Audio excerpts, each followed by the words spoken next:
ನಮಸ್ಕಾರ. ಸಂವಿಧಾನ ಮತ್ತು ರಾಜಕೀಯಕ್ಕೆ ಸಂಬಂಧಪಟ್ಟಿರುವಂತಹ ಅಂದರೆ ಇಂಡಿಯನ್ ಪೊಲಿಟಿಕ್ಸ್ಗೆ ಸಂಬಂಧಪಟ್ಟಿರುವಂತಹ ಟಾಪ್ 30 ಪ್ರಶ್ನೋತ್ತರ ಕಾರ್ಯಕ್ರಮಕ್ಕೆ ಸ್ವಾಗತ ಸುಸ್ವಾಗತ. ಈ ಒಂದು ಎಪಿಸೋಡನ್ನು ಸಂಪೂರ್ಣವಾಗಿ ನೋಡಿ. ಇಷ್ಟವಾದಲ್ಲಿ ಲೈಕ್ ಮಾಡಿ, ಶೇರ್ ಮಾಡಿ, ಕಮೆಂಟ್ ಮಾಡಿ. ಇಲ್ಲಿ ಕೊಟ್ಟಿರುವಂತಹ ಪ್ರತಿಯೊಂದು ಪ್ರಶ್ನೆಯೂ ಕೂಡ ಮುಂಬರುವಂತಹ ಯಾವುದೇ ರೀತಿಯ ಸ್ಪರ್ಧಾತ್ಮಕ ಪರೀಕ್ಷೆಗಳಾಗಿರ್ಬೋದು, ಅಂದರೆ FDA, SDA, ಪೊಲೀಸ್ ನೇಮಕಾತಿ, ಶಿಕ್ಷಕರ ನೇಮಕಾತಿ, KPSCಯ ಗ್ರೂಪ್ ಸಿ ಹುದ್ದೆಗಳಿಗೆ ಅತಿ ಅವಶ್ಯಕವಾಗಿರುತ್ತೆ. All the best. ಸಾಂವಿಧಾನಿಕ ತುರ್ತು ಸ್ಥಿತಿಯ ನೈಜ ಅಂಶ ಏನು? ಮೇಲಿನ ಎಲ್ಲ ಅಂದರೆ ಸಾಂವಿಧಾನಿಕ ತುರ್ತು ಸ್ಥಿತಿಯ ನೈಜ ಅಂಶ ಸಾಂವಿಧಾನಿಕ ಕಾರ್ಯಾಂಗ ವಿಫಲವಾದಾಗ ವಿಸ್ತರಿಸುತ್ತಾರೆ. ಗರಿಷ್ಠವಾಗಿ 3 ವರ್ಷ ಜಾರಿಯಲ್ಲಿರುತ್ತದೆ. 1 ವರ್ಷದ ನಂತರ ಮತ್ತೆ ವಿಸ್ತರಿಸಲು ಚುನಾವಣಾ ಆಯೋಗ ಕಡ್ಡಾಯವಾಗಿ ಪ್ರಮಾಣೀಕರಿಸಬೇಕು. 4 is the right answer. ಸ್ಥಳೀಯ ಸ್ವಯಂ ಸಂಸ್ಥೆಗಳ ಕುರಿತಾಗಿ LM ಸಿಂಗ್ ಸಮಿತಿ ಸೂಚಿಸಿದ್ದು ಸಾಮಾಜಿಕ ನ್ಯಾಯ ಸಮಿತಿಗಳನ್ನು ಸ್ಥಾಪಿಸಬೇಕು. ಸ್ಥಳೀಯ ಸ್ವಯಂ ಸಂಸ್ಥೆಗಳ ಕುರಿತಾಗಿ ಸಾಮಾಜಿಕ ನ್ಯಾಯ ಸಮಿತಿಗಳನ್ನು ಸ್ಥಾಪಿಸಬೇಕು ಎಂದು LM ಸಿಂಗ್ ಸಮಿತಿ ಸೂಚಿಸಿತ್ತು. 4 is the right answer. ಭಾರತೀಯ ಸಂಸತ್ತಿನಲ್ಲಿ ಸುದೀರ್ಘ ಕಾಲದ ಲೋಕಸಭೆ ಯಾವುದು? 5ನೇ ಲೋಕಸಭೆ. 5ನೇ ಲೋಕಸಭೆ ಭಾರತದ ಸಂಸತ್ತಿನಲ್ಲಿ ಸುದೀರ್ಘ ಕಾಲದ ಲೋಕಸಭೆ. 2 is the right answer. ಕೆಳಗಿನ ಉಪರಾಷ್ಟ್ರಪತಿಗಳಲ್ಲಿ ಅವಿರೋಧವಾಗಿ ಆಯ್ಕೆಯಾದವರು ಆರ್ ವೆಂಕಟರಾಮನ್. ಆರ್ ವೆಂಕಟರಾಮನ್ ಅವಿರೋಧವಾಗಿ ಆಯ್ಕೆಯಾದ ಉಪರಾಷ್ಟ್ರಪತಿಗಳು. 3 is the right answer. ಹೈಕೋರ್ಟ್ನ ನ್ಯಾಯಮೂರ್ತಿಗಳ ವೇತನದ ಕುರಿತು ತಪ್ಪು ಗ್ರಹಿಕೆ ಏನು? ಈ ವೇತನಗಳ ಮೇಲೆ ಸಂಸತ್ತಿನಲ್ಲಿ ಮತದಾನವನ್ನ ಮಾಡಲಾಗುವುದು. ಇದು ತಪ್ಪಾದ ಹೇಳಿಕೆ. ಕೇಂದ್ರ ಸಂಚಿತ ನಿಧಿಯಿಂದ ಪಾವತಿಸುತ್ತಾರೆ. ನಿವೃತ್ತಿಯಾದ ಮೇಲೆ ಕೇಂದ್ರ ಸಂಚಿತ ನಿಧಿಯಿಂದ ಪಾವತಿಸುತ್ತಾರೆ. ಸಂಸತ್ತು ವೇತನವನ್ನು ನಿರ್ಧರಿಸುತ್ತದೆ. ಇವು ಸರಿಯಾದ ಹೇಳಿಕೆಗಳು. 3 is the right answer. ಕೇಂದ್ರ ಸಚಿವ ಸಂಪುಟದಲ್ಲಿ ಮೊದಲ ಬಾರಿಗೆ ಪಂಚಾಯತ್ ರಾಜ್ ಇಲಾಖೆ ಅಸ್ತಿತ್ವಕ್ಕೆ ಬಂದ ವರ್ಷ 2012. ಕೇಂದ್ರ ಸಚಿವ ಸಂಪುಟದಲ್ಲಿ 2012ರಲ್ಲಿ ಮೊದಲ ಬಾರಿಗೆ ಪಂಚಾಯತ್ ರಾಜ್ ಇಲಾಖೆ ಅಸ್ತಿತ್ವಕ್ಕೆ ಬಂದಿತ್ತು. 4 is the right answer. ಸಂಸದೀಯ ಸಮಿತಿಗಳು ಶಾಸಕಾಂಗ ವ್ಯವಸ್ಥೆಯ ಕಣ್ಣುಗಳು, ಕಿವಿಗಳು, ಕೈಗಳು ಎಂದು ಬಣ್ಣಿಸಿದವರು ಯಾರು? Thomas read. ಥಾಮಸ್ ರೀಡ್ ಸಂಸದೀಯ ಸಮಿತಿಗಳು ಶಾಸಕಾಂಗ ವ್ಯವಸ್ಥೆಯ ಕಣ್ಣು, ಕಿವಿ, ಕೈ ಎಂದು ಬಣ್ಣಿಸಿದ್ದಾರೆ. 1 is the right answer. ಭಾರತದಲ್ಲಿನ ರಾಜಕೀಯ ಪಕ್ಷಗಳ ಸರಿಯಾದ ಉತ್ತರವನ್ನು ಕಂಡುಕೊಳ್ಳಿ. ಮೇಲಿನ ಎಲ್ಲ ಅಂದರೆ ಜನಪ್ರಾತಿನಿಧ್ಯ ಕಾಯ್ದೆ 1951ರ ಅಡಿ ರಾಜಕೀಯ ಪಕ್ಷಗಳ ನೋಂದಣಿ ಮಾಡಬೇಕು. ರಾಜಕೀಯ ಪಕ್ಷಗಳ ನೋಂದಣಿಯನ್ನು ಚುನಾವಣಾ ಆಯೋಗವು ನಿರ್ವಹಿಸುತ್ತದೆ. ರಾಷ್ಟ್ರೀಯ ಪಕ್ಷದ ಮಾನ್ಯತೆ ಪಡೆಯಬೇಕಾದರೆ 4 ರಾಜ್ಯಗಳಲ್ಲಿ ಪ್ರಾದೇಶಿಕವಾಗಿ ಪಕ್ಷದ ಮಾನ್ಯತೆ ಪಡೆದಿರಬೇಕು. 4 is the right answer. ಭಾರತದ ಸಂವಿಧಾನವನ್ನು ವಕೀಲರ ಸ್ವರ್ಗವೆಂದು ಕರೆದವರು ಯಾರು? Ivor Jennings. ಐವರ್ ಜೆನ್ನಿಂಗ್ಸ್ ಭಾರತದ ಸಂವಿಧಾನವನ್ನು ವಕೀಲರ ಸ್ವರ್ಗವೆಂದು ಕರೆದಿದ್ದಾರೆ. 3 is the right answer. ದೇಶಕ್ಕೆ ಸ್ವಾತಂತ್ರ್ಯ ದೊರೆತ ಆಗಸ್ಟ್ 15, 1947ರಿಂದ ದೇಶದ ಪ್ರಜಾಪ್ರಭುತ್ವ ಸಾರ್ವಭೌಮ ಗಣರಾಜ್ಯವಾಗಿ ಬದಲಾದ 1950ರ ಜನವರಿ 26ರವರೆಗೂ ನಡುವಿನ ಕಾಲದಲ್ಲಿ ಭಾರತದ ಸರ್ಕಾರ ಯಾವ ನಿಯಮದ ಪ್ರಕಾರ ಕಾರ್ಯನಿರ್ವಹಿಸಿತು?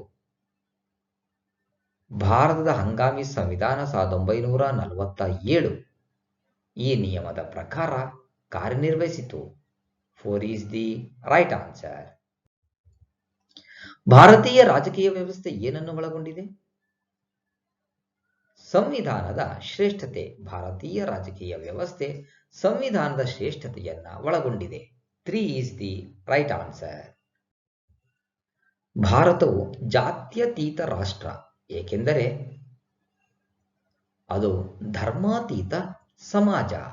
ಹಾಗಾಗಿ ಭಾರತವು ಜಾತ್ಯತೀತ ರಾಷ್ಟ್ರ. 4 is the right answer.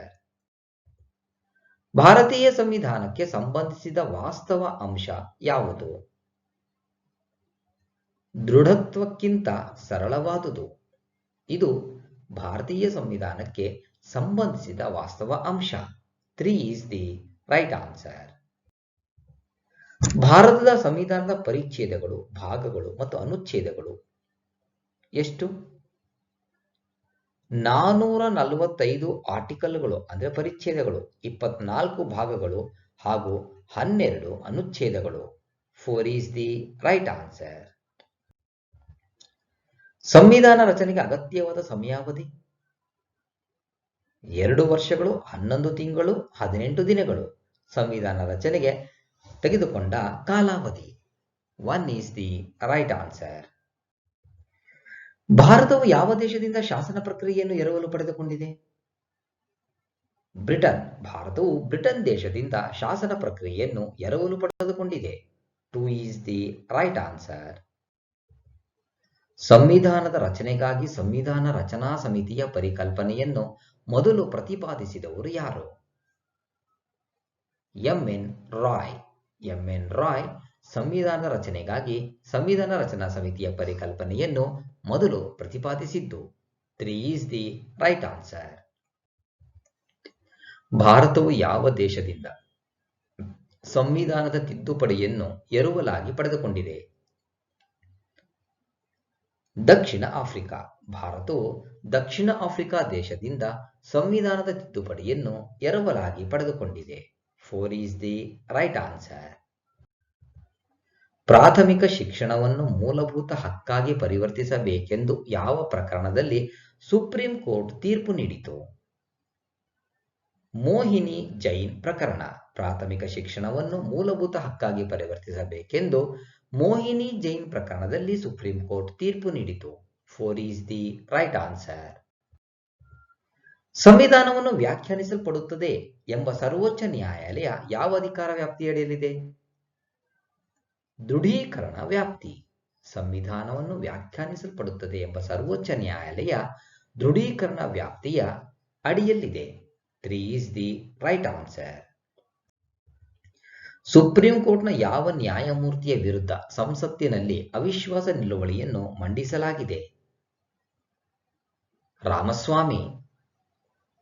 3 is the right answer. Supreme ಕೋರ್ಟ್ನ ರಾಮಸ್ವಾಮಿ ನ್ಯಾಯಮೂರ್ತಿಯ ವಿರುದ್ಧ ಸಂಸತ್ತಿನಲ್ಲಿ ಅವಿಶ್ವಾಸ ನಿಲುವಳಿಯನ್ನು ಮಂಡಿಸಲಾಗಿತ್ತು.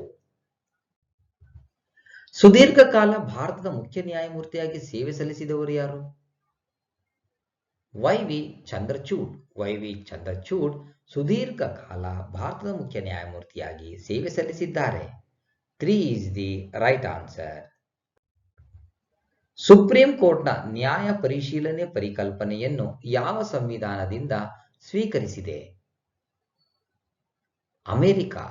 ಸುಪ್ರೀಂ ಕೋರ್ಟ್ನ ನ್ಯಾಯ ಪರಿಶೀಲನೆ ಪರಿಕಲ್ಪನೆಯನ್ನು ಅಮೆರಿಕ ಸಂವಿಧಾನದಿಂದ ಸ್ವೀಕರಿಸಲ್ಪಟ್ಟಿದೆ.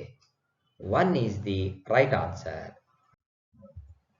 ಸಂವಿಧಾನದ 136ನೇ ವಿಧಿಯು ವಿವರಿಸುವ ವಿಷಯ ಯಾವುದು? ವಿಶೇಷ ಮೇಲ್ಮನವಿಗಳು. ಸಂವಿಧಾನದ 136ನೇ ವಿಧಿ ವಿಶೇಷ ಮೇಲ್ಮನವಿಗಳ ಬಗ್ಗೆ ವಿವರಿಸುತ್ತದೆ.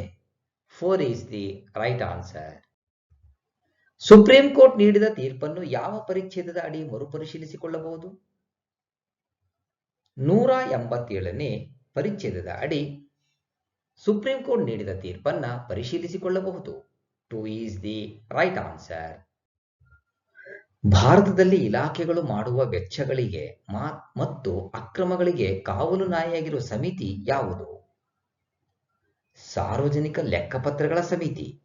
ಭಾರತದಲ್ಲಿ ಇಲಾಖೆಗಳು ಮಾಡುವ ವೆಚ್ಚ ಮತ್ತು ಅಕ್ರಮಗಳಿಗೆ ಕಾವಲು ನಾಯಿಯಾಗಿರುವ ಸಮಿತಿ ಸಾರ್ವಜನಿಕ ಲೆಕ್ಕಪತ್ರಗಳ ಸಮಿತಿ. 3 ಈಸ್ ದಿ ರೈಟ್ ಆನ್ಸರ್. ರಾಷ್ಟ್ರಪತಿ ತನ್ನ ರಾಜೀನಾಮೆಯನ್ನು ಉಪರಾಷ್ಟ್ರಪತಿಗೆ ಸಲ್ಲಿಸಿದಾಗ ಅವರು ಅದನ್ನು ಕಡ್ಡಾಯವಾಗಿ ಯಾರಿಗೆ ತಿಳಿಸಬೇಕು? ಲೋಕಸಭೆಯ ಸ್ಪೀಕರ್. ರಾಷ್ಟ್ರಪತಿ ತನ್ನ ರಾಜೀನಾಮೆಯನ್ನು ಉಪರಾಷ್ಟ್ರಪತಿಗೆ ಸಲ್ಲಿಸಿದಾಗ ಅವರು ಅದನ್ನು ಲೋಕಸಭೆಯ ಸ್ಪೀಕರ್ಗೆ ಕಡ್ಡಾಯವಾಗಿ ತಿಳಿಸಬೇಕಾಗುತ್ತದೆ. 3 ಈಸ್ ದಿ ರೈಟ್ ಆನ್ಸರ್. ಸದನದಲ್ಲಿ ಯಾರಿಗೆ ನೋಟಿಸ್ ಅನ್ನು ನೀಡುವ ಮೂಲಕ ಅರ್ಧ ಗಂಟೆಯ ಚರ್ಚೆಯನ್ನು ನಡೆಸಬಹುದು? ಪ್ರಧಾನ ಕಾರ್ಯದರ್ಶಿ. ಸದನದಲ್ಲಿ ಪ್ರಧಾನ ಕಾರ್ಯದರ್ಶಿಗಳಿಗೆ ನೋಟಿಸ್ ಅನ್ನು ನೀಡುವ ಮೂಲಕ ಅರ್ಧ ಗಂಟೆಯ ಚರ್ಚೆಯನ್ನ ನಡೆಸಬಹುದಾಗಿದೆ. 2 ಈಸ್ ದಿ ರೈಟ್ ಆನ್ಸರ್. ಭಾರತದ ಇತಿಹಾಸದಲ್ಲಿ ಕಾಸ್ಟಿಂಗ್ ಮತವನ್ನು ಬಳಸಿದ ಏಕೈಕ ಸ್ಪೀಕರ್ ಯಾರು? ಜೋಸ್. ಕೇರಳದ ಜೋಸ್ ಸ್ಪೀಕರ್ ಭಾರತದ ಇತಿಹಾಸದಲ್ಲಿ ಕಾಸ್ಟಿಂಗ್ ಮತವನ್ನು ಬಳಸಿದ ಏಕೈಕ speaker. 1 is the right answer. ಭಾರತದ ಸಂವಿಧಾನದ ಪೀಠಿಕೆಯು ಯಾವ ದೇಶದ ಸಂವಿಧಾನವನ್ನು ಹೋಲುತ್ತದೆ? America.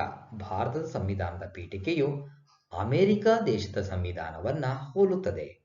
2 is the right answer. ಸಂಪೂರ್ಣವಾಗಿ ಈ ವಿಡಿಯೋ ನೋಡಿದ್ದಕ್ಕೆ ಮತ್ತೊಮ್ಮೆ ನಿಮಗೆ ಹೃತ್ಪೂರ್ವಕ ಧನ್ಯವಾದಗಳು. All the best. Thank you.